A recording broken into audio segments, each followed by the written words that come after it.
Armani, Prada, Chanel, Versace, Dolce & Gabbana, Calvin Klein. Yan ay iilan lamang sa mga tatak na hinahangaan sa buong mundo. Maraming fashion designers ang nangangarap na makapagtrabaho sa mga ito para na rin mapagyaman ang kanilang karanasan sa mundo ng fashion. Para makita ang mga pagkakaiba ng mga disenyo, ang bawat designer ay may signature design o tema ang kanilang mga disenyo. Ano nga ba ang mga signature design nila? Tulad na lang kay Dolce & Gabbana, meron silang aesthetic design. Ang mga disenyo ay nagpapakita ng panlalaki at pambabae, mabini at makisig at ang kamuskusan sa katiwalian. Ang pagpapakita ng pagkakaiba sa kanilang mga disenyo ay siya nagpapaganda sa mga produkto ng Dolce & Gabbana.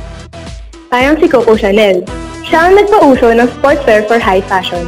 Mga maikli na itim na bestida, costume jewelry, paggamit ng panlalaking damit tulad ng pantalon para sa mga babae. Sinabi rin niya dati na I am neither in the past nor avant-garde. My style follows life.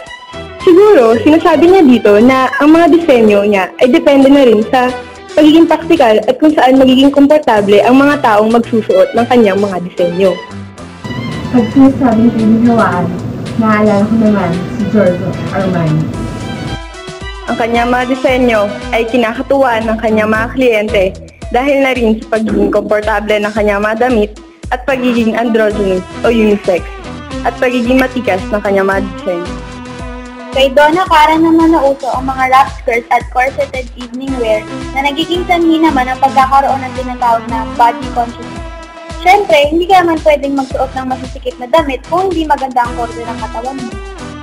Kay Valentino Garavani naman nauso ang mga bejeweled sandals, V-logo belts, ruffles, at romantic embroidery.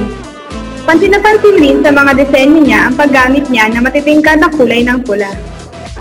Yun lamang sa mga gawin designers na hinahangaan ngayon.